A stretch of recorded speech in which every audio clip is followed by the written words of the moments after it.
writings in Nag Hammadi. Right. One of them is the hypostasis of the Archons, and in that hypostasis they say their leader is blind, and he says, I'm God and no one else but me is God. Can you comment on this? So we have Archons and we have their power. Well, what I find absolutely fascinating about the Nag Hammadi writings by this Gnostic group, this Gnostic perception system, which manifested itself in a number of places, is how they say this archontic force, shall we say, manipulates humanity, is precisely what I found before I'd even heard of the Nag Hammadi writings. And secondly, how what they say about these archons and this Lord Archon or demiurge reflects itself, as they say, as the Old Testament God, Yahweh, Jehovah. The correlations are incredibly compelling. You know, they talk about this force, which is kind of an inverted consciousness that sees itself as the creator of everything when it's actually created nothing, that calls itself the only God, that is spiritually blind. And what does that mean in our terms today? It means it can only reach a certain frequency and does not understand anything beyond it. And to control humanity, which has the capacity and the potential, if we take it, to expand our awareness beyond that limitation, it has to pull human perception into its vibrational field, into its stadium, if you like. And that is what it's done. When you break down the way society works and the way perceptions are programmed from cradle to grave, through education, through media, through peer pressure, through parents who've been through the programming and then pass it on to their children, all these things, you can see that it is a classic perception deception, a perception download, because from perception comes everything. What you perceive,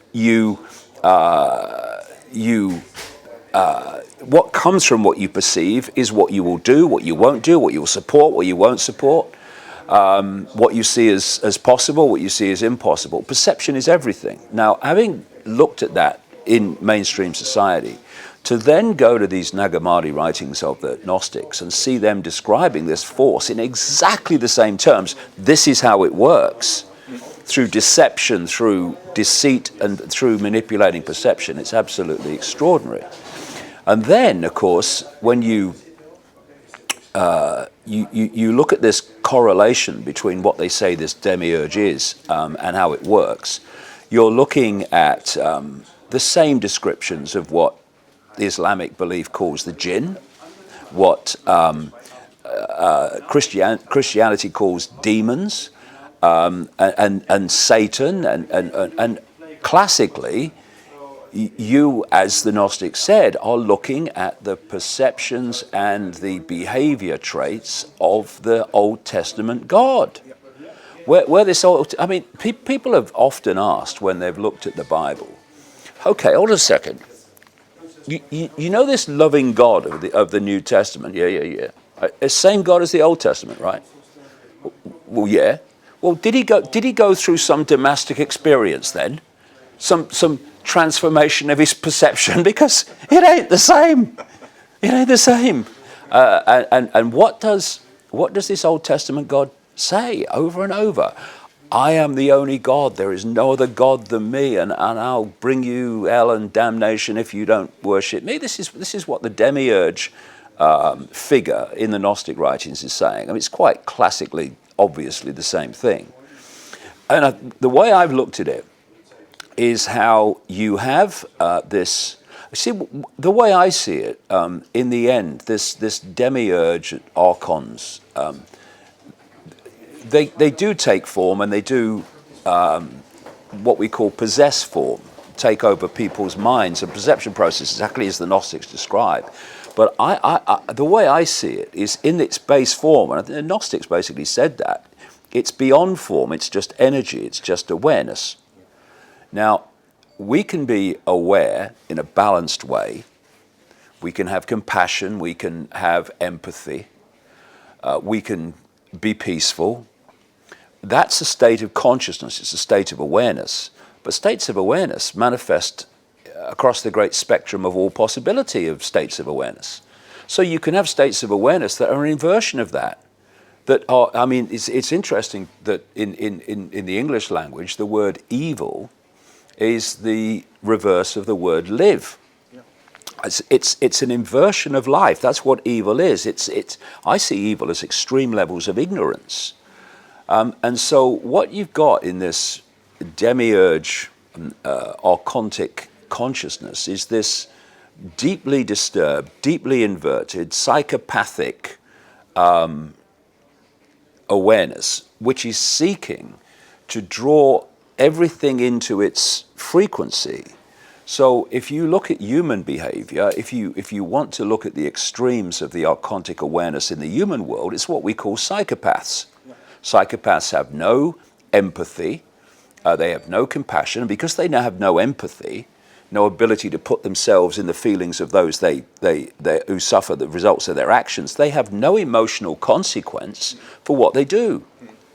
Then apply that archontic state of being, that psychopathic state of being, and then you apply it to the people that run the world. Yeah. You apply it to the people that decide they're going to pepper bomb cities of civilians in Libya, that they're going to manipulate proxy armies to create devastation in Syria. They're going to invade Iraq knowing that they're making an excuse that's a monumental lie.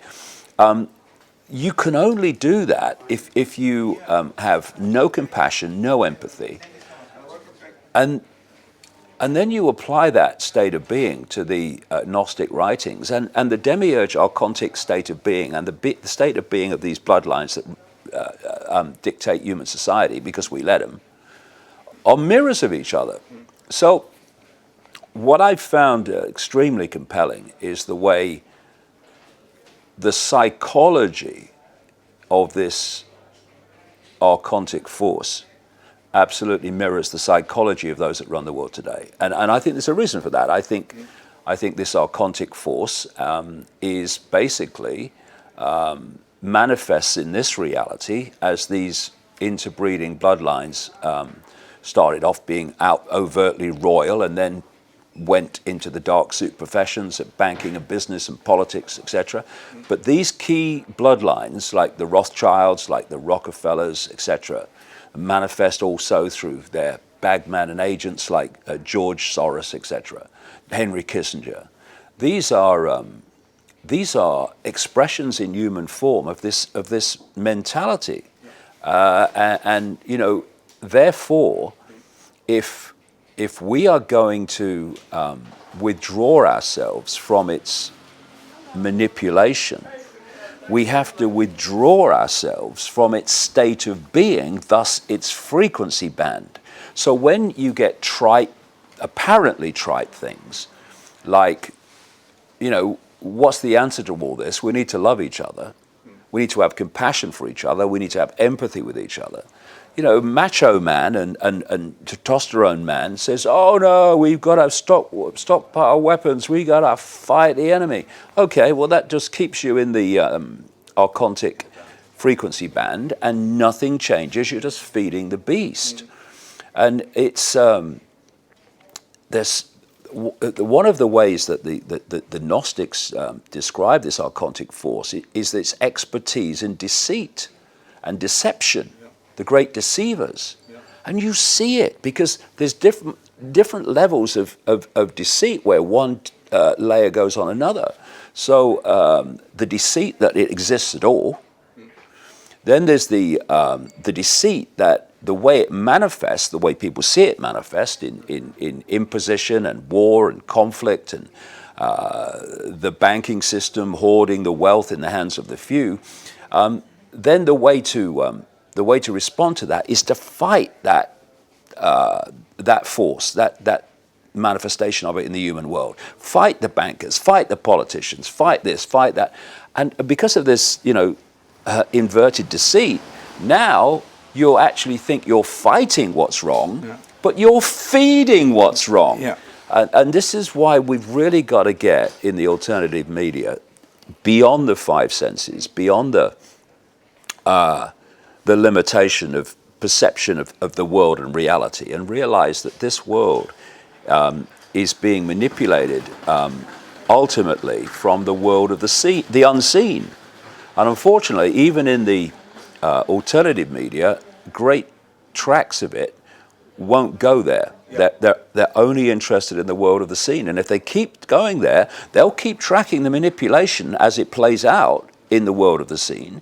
And they'll identify this person and that person and that person. You see, they're involved and they're involved, but they'll never get to where it's coming from. And if you don't get to where it's coming from, you'll never change it. Why would they want to oppress us as human beings? First of all, when you are in the kind of inverted state of being, awareness, perception that this force, Archontic force, is in, what we call in this world, and often isn't, but anyway, I'll use the word, what we call rational no longer applies. If you go into a place where there are people who have very disturbed minds and very imbalanced minds, you don't apply to those people questions like, why do you do that? Why do you do that? Because, well, why do they do that? Because they're not thinking straight. They're not seeing the world in a balanced way. They're seeing the world in a distorted way. Therefore, what they will do and why they will do it will not make sense to someone who's looking at the world in a different way. Because they'll say, well, why would they do that? And often the question is, because they are that state of being, therefore they do that. But I think there's another reason too. The way I symbolize this force, and I say symbolize, I think it's pretty, in my view, it's just my view, it's pretty close to literal. It's like a computer virus. If you look at a computer virus and when it gets hold of a computer, you take the computer to be a balanced mental state, because it's made to respond to input in certain ways, okay?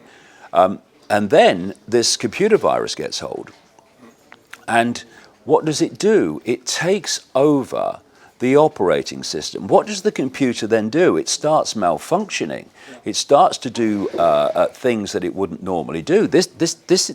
We're talking here about how this Archontic force infiltrates human perception and human minds in the five sense body-mind level of reality, and distorts the perceptions. It's very, very similar to this computer analogy that I'm talking about. But also, a computer virus, because of its distortion, because of the nature of what it is, has no energy source. It doesn't have a power source. Its power source comes from that which it infiltrates. Its power source is the computer system it's feeding off. And you know, as I've researched this over the years, and I've talked to people in the what we call the modern world, and shaman and others from the ancient cultures, there is this common theme about this force, because the Gnostics call it Archon, but there are many and endless other names in different cultures describing the same force. But people have taken them to be different names and different gods, when actually they're describing the same force. And one of the common themes is that this force feeds off human emotion, low vibrational human emotion. The key center of that is fear. And it's my view after all these years, that this Archontic virus, computer virus, whatever you want to describe it, is fear. Yeah. That's what it is. But are we kept in fear? Yes. Why? For two main reasons, lots of other reasons. First of all, if we allow this computer virus, if you like, this archontic virus, to infiltrate our perceptions, we start to have the capacity to feel fear because we've been infiltrated by that which is fear. Yeah. And if you are of a certain frequency, and everything is in this reality, you can only attach to that which is within your frequency band. So this force cannot attach and feed off the frequency band that we call love or empathy or compassion. It feeds off that which is an expression of itself.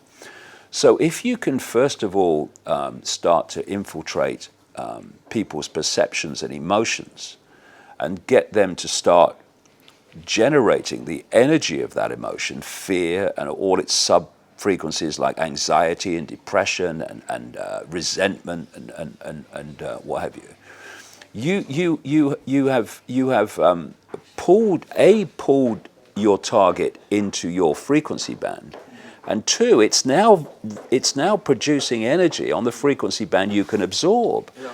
And so when in the first Matrix movie, Morpheus held up the battery and said the machines have turned us into one of these, it very, very accurately symbolizes what the situation is. And only a few weeks ago, someone sent me a piece of writing by Rudolf Steiner, who died in 1925. Yeah. He was an esoteric thinker. Of course, he started the Steiner schools, a different way of education. And someone had translated it. I think it was from the German. I was knocked back because he said that there was a force in the hidden that fed off human, basically what I would call low vibrational human emotion. And the more we get pulled into the material world, i.e. the lower frequency, the more it feeds off us. Is this also the reason why we have this rotten financial system? Yeah, because the financial system has basically been created as a web to hold people in a low vibrational state because they are always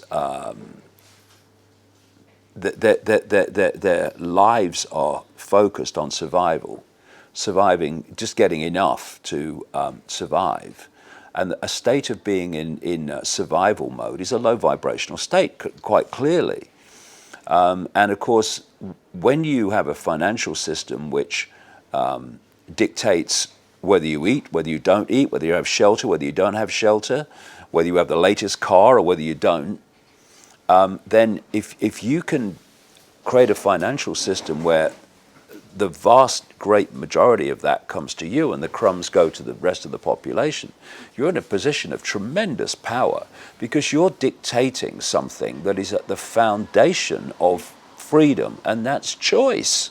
You're dictating choices. How many people, if you ask them, what would you really like to do?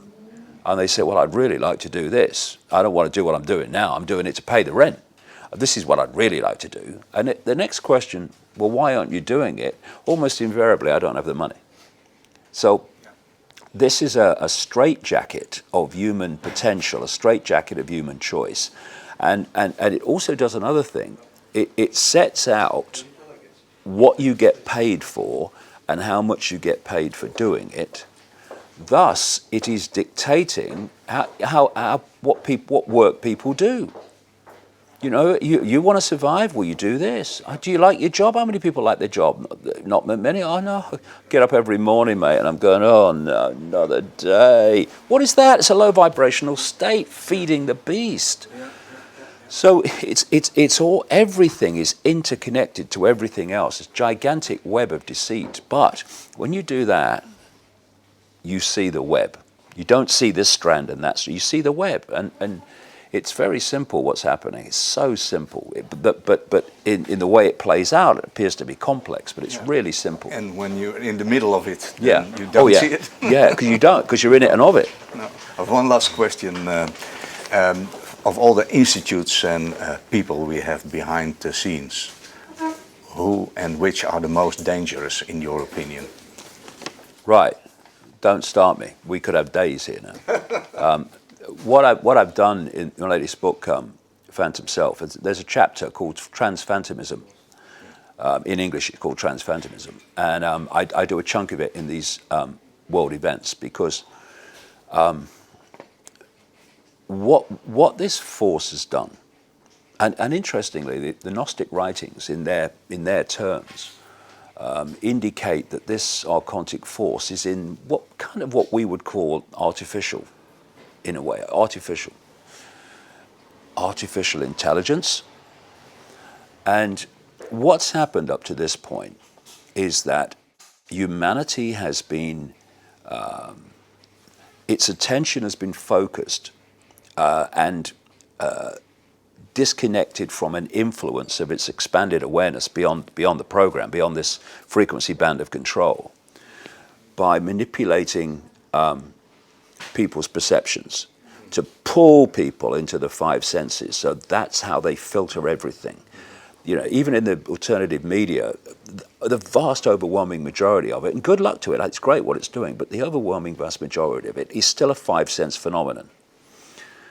And that clearly can be seen as you look around. You see people just focused on the five senses. You talk about expanded awareness, and it's like, what? It is changing, but it's still massively like that. But what this, that's why I call it transphantomism. What this transhumanism, as it's called, is, because for people who come across the book, I call it transphantomism because I call this sense of reality, this self-identity, only with the five senses. I am my name, I am a life story, I'm my religion, I'm my race, I'm etc. I call that phantom self. That's not who we are, I suggest. That is who we are, awareness, is experiencing. And once you start to self-identify your experience with who you are, you're in the world of limitation, you're in the world of I can't. So I call that level of self, phantom self. And the reason, therefore, I call the chapter Transphantomism is transhumanism is designed to take this entrapment to the next stage by attaching technology to the brain, to the body, and not even, microchips you can see, but nanotechnology. And connecting that, and this is not me surmising this. This is not me coming to these conclusions. This is what the great global promoters of transhumanism, like Ray Kurzweil in America, is saying that by around 2030, humanity will start to be connected, their minds be connected to what he calls the cloud, and what I've been calling for years, the technologically generated sub-reality. Yep. Now, once you have your conscious mind attached, and parts of the subconscious mind attached to this cloud, this technological sub-reality, then, as Kurzweil said, as time goes on, the cloud will do more and more human thinking until eventually there's no human thinking left. What is that? That's an assimilation of the human mind into artificial intelligence. So the answer to the question about what are the organizations that are most dangerous, well, I could name a lot, but I'll name two.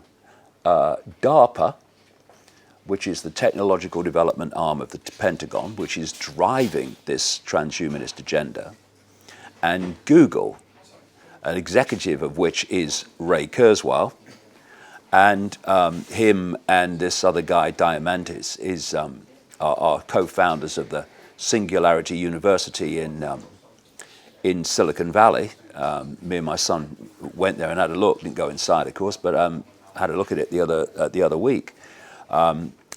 Silicon Valley is the location where this transhumanist agenda is being driven from as well, and you've got Google working alongside DARPA, and that duo, and you throw Facebook in there as well. is a very, very dangerous. It's a monster. And, you know, recently, not that long ago anyway, Google changed the name of much of the company from Google to Alphabet. Very boring name, instantly forgotten. Because, of course, Google is a buzz name. People say Google, yeah, Google, I know Google. So when you start seeing Google involved in making robots, in making endless transhumanist technology in their various outlets, it's like, what, Google's doing that? Google's doing that? I didn't know that. So you call it Alphabet. Alphabet, the vast majority of people in the world, almost everybody, will never associate Alphabet with Google. And to give you a personification of this connection, in some years ago, DARPA had a director called Regina Duggan. She directed this Pentagon arm. She then had this, on the face of it, extraordinary career move, and she became an executive of Google, doing the same thing. This summer, she moved from Google and went to Facebook. And what Facebook, Google, DARPA, IBM, etc., are doing is putting up satellites to bathe the entirety of the world in Wi-Fi. This is the cloud that Kurzweil was talking about. And a few weeks ago, there was a rocket at Cape Canaveral exploded. One of these SpaceX rockets, the SpaceX operation of this Elon Musk guy, this billionaire technological investor. Well, what that rocket was about to do was to take a Facebook satellite up to bathe the entirety of Africa in Wi-Fi. This is all this thing being, because if you want to connect the entirety of humanity to this cloud, the cloud's got to encompass the world. So if you look at the process, it's a very clear process of getting people addicted to technology that they hold, then going the next stage, getting technology on their body. This is the Google Glass, the Apple Watch, the Bluetooth, etc. And then going, and they're already going there to the next stage, which they call implantables. But even that is a bit of a diversion, as I get into in the books, because the real connection that Kurzweil was talking about is nanotechnology. And that's coming from the sky, I would suggest, in chemtrails. Because Kurzweil talks about the fact that what's going to happen is everything in nature, everything in the world, every rock, every tree, everything is going to be infused, as he puts it, with this nanotechnology, what is known now as smart dust, and everything is going to be conscious as a result of this. What he's describing is a world in which everything is controlled by artificial intelligence, including the human mind through this cloud, etc. And you know, you have people now all the time talking about, oh yeah, smart cities run by artificial intelligence, smart this, run by artificial intelligence, internet, yeah, run by artificial intelligence. What I don't hear is the question, what is artificial intelligence? My view of artificial intelligence, ultimately, is it's this archontic force which humanity, in its ignorance of what's going on, is building a technological vehicle for this archontic force to take over everything, including the human minds. They're talking now, and it's already happening, about something called the Internet of Things. The CIA openly talk about it now, where everything from your fridge to your heating to your car, smart cars, is controlled from the internet. Well, you get smart technology, dust technology into humans, you connect them to the internet, which is basically what Kurzweil was talking about. suddenly that which controls the internet controls everything. And there was a movie a few years ago with Johnny Depp starring called Transcendence, which actually portrayed this. It was set a few years into the future when there was an Internet of Things. And what they did in the movie was spread this smart dust nanotechnology, quote, on the wind. Humans breathed it in and were attached to this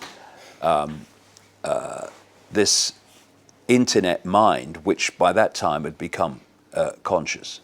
And so, you know, it's this transhumanist agenda which is the most dangerous, because if we're talking about perceptions and the manipulation of perception, then if you are firewalled off from expanded awareness by having your brain body connected to artificial intelligence, where is human freedom anymore? There's not even the freedom to think, because you're having something else think for you. And for me, what we've just described here is the most important information urgently that people need to understand, so we don't get pulled into this by just thinking it's random inventions, and that somehow, as Kurzweil and his mates are trying to sell, that getting attached to technology will make us superhuman. It won't. It will make us subhuman, and that's the idea.